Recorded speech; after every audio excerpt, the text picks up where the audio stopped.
Hello guys, today I'm gonna show you a game between the wizard of the chess of his times, Mikhail Tal, and one of the most notable Soviet coaches of the middle of the 20th century, Alexander Tolush.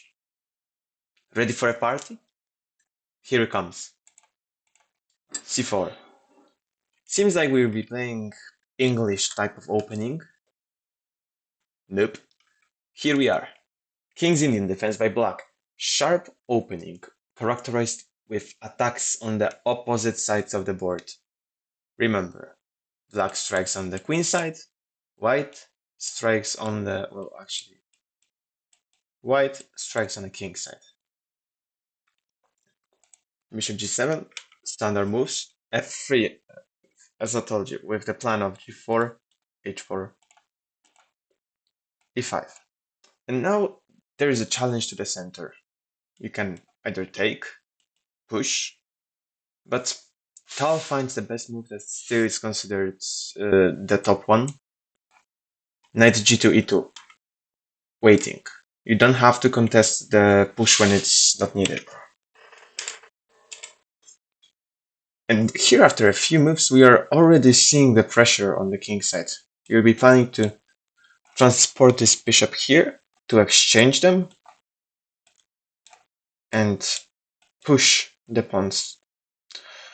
Because those black squares are gonna be really weak soon. Short castle. And now we push. And the center got closed. And that means that if you can't work in the center, you have to go on the sides. G4. H6. Black is not waiting.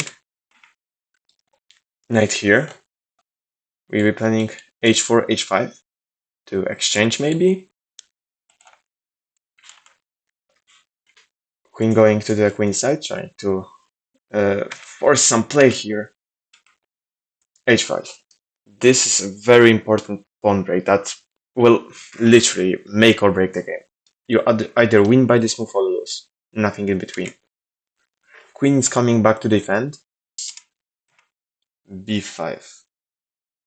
Sacrificing a pawn actually, because you can theoretically take and take here. But Tal doesn't take free pawns, we know that. I mean, he castles just to transport the rook and play on the other. What I told before, Tal doesn't take pawns. Bishop b4, b1. Black bishop doesn't want to get traded. Transporting the rook to the king side. The queen side, and this is the move that nearly ends the game. Why? Because you can take it. If you take with a pawn, you have to give up the knight back, and this is not a pleasant position to be in. This pawn, we are preparing a huge attack on the king side. Not, and if you take with a bishop, it's the same thing, just with a pawn pinned. So Tolush chooses this movement. I don't like it. I don't think the engine likes it also, because this move blocks the queen and blocks the bishop. Well, this knight won't do much here, let's be honest. This is a very smart move, because you prepare a lot of threat. Knight h6, knight 7, okay, but you don't really have what to play here. I mean, bishop f6 is interesting, just to trade, but I mean, this is not a pleasant position. As I tell you, it's not a position that you would like to really play, and it's quite problematic actually, because you have to play something like here, and I mean we are preparing back for another game, so not really. But black finds the bishop h7, which would allow here, but you could just give up the exchange and try to play for the better initiative on the queen side. King takes. We push the king back. and another pawn break. This is a game of pawn breaks, and you will see that soon. Because this is a very multi-purpose break, mostly with bringing the queen closer by capturing this pawn, or if not, weakening and letting this pawn push. If, for example, black plays nothing, we can play something like this. So a lot of things happen. And here, Tolush realizes that after taking, he's got this beautiful spot for the knight, and this is probably the knight that will be the best defending piece here. Because look at this. Nothing can contest this, except for the knight, which would have to move in something like this, and it is a long way to go. Or by bishop, who would have to something like this. This is not a pleasant position. This guy really know how to defend, because it is not easy way to win for any side. But instead of going here immediately, rushing, Tolush finds this move because this diagonal, the d7, h4 is really weak, and you don't want to rush anything. So we take. What do you take this pawn with?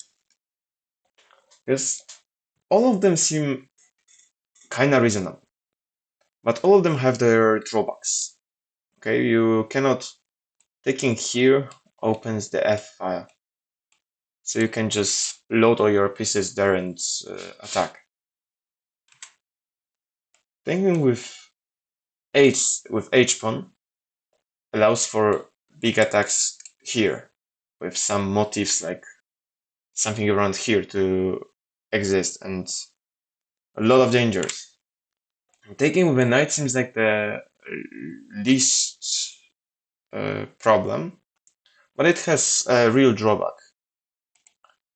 It gives a tempo on a queen, but the queen didn't want to be here anyway, so it just slides and prepares the attack for the h7 pawn. Look, this knight, we got the defensive knights with one on the untouchable square. Also, the knight on g6 also cannot really be contested. The only way it would be is like a long way with it, so yeah, you don't really want to contest it in any way. And here, Tal starts an attack. Bishop f4. You cannot take the bishop, because you get mated here most probably. And if not, you'll be as close to it as possible. So you don't really want to. Yeah, you don't want to do that too soon. Yeah, this is a really pleasant position for white, in my opinion. So the only move that Tolush can find to defend the h7 pawn is knight to f8, and white is setting up for the next game, the fish one. We don't know. And this move is like real preparation, because we are starting to dream of these kinds of things. Bishop here, and mating here. Potential mating nets incoming. Let's stay safe, because we got knight here, forcing the queen away, and after f6. Here comes the king of the moves of this game. The most beautiful one that I've spotted, and probably the one that you'll enjoy the most. I'll give you a second to think about it.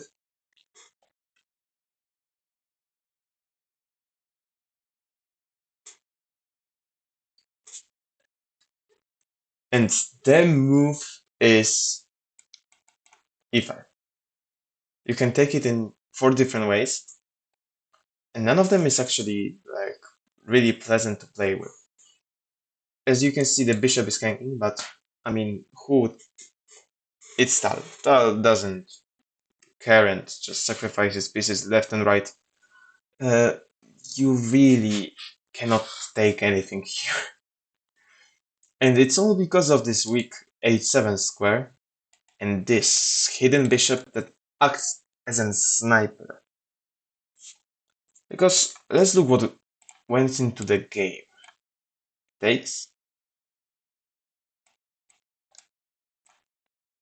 And now Tolush realizes he cannot take the bishops. None of them. And that's problematic. Taking any of those bishops results in this not so pleasant position that is probably a mate at some point. You don't really want to see yourself get mated. So Tolush finds the only move, which is rook to b7. This queenside asset that is actually a defender now, not an attacker. The only problem, it still slows down the bishop. This bishop hasn't left and cannot do anything. But we can work it out.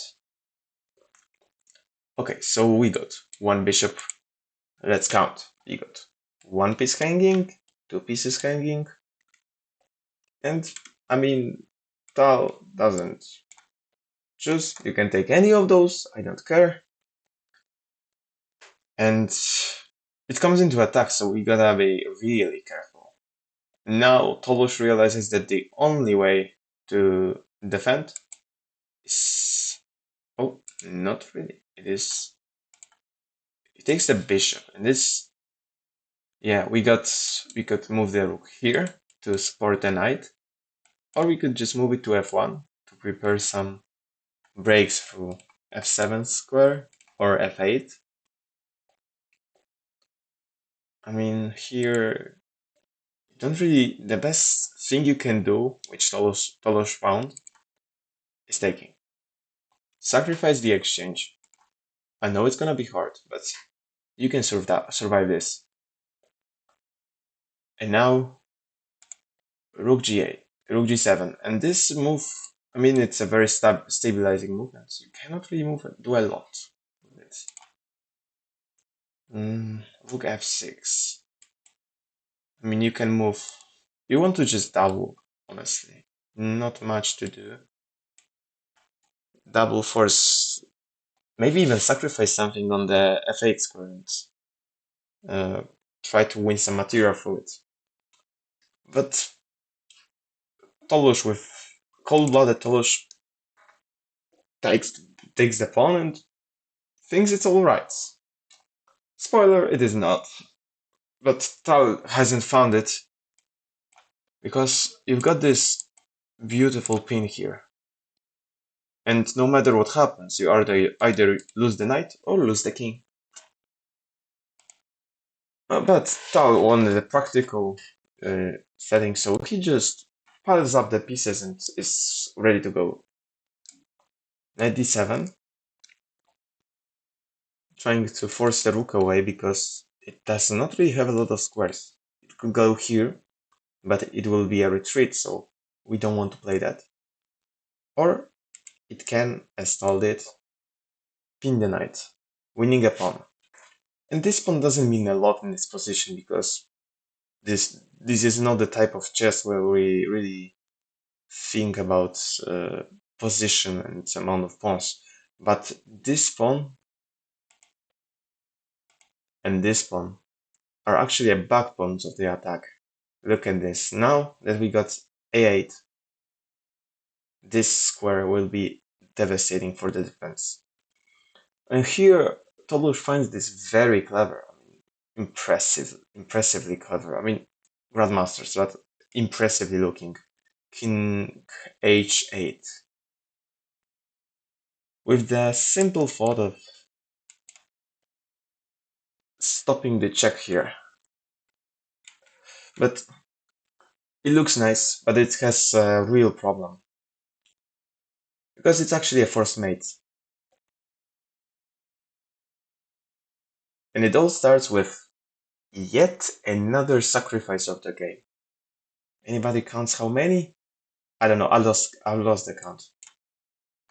Sacrifice the bishop on h7. I mean, cinema. Point you cannot take because you get mated through the 8 line. I can always just put the other rook here, so not much to do. Tolush knows and plays here to defend this. I mean, it will be probably optimal. Yes, something like this. Yeah, this is gonna be hard, but it could survive.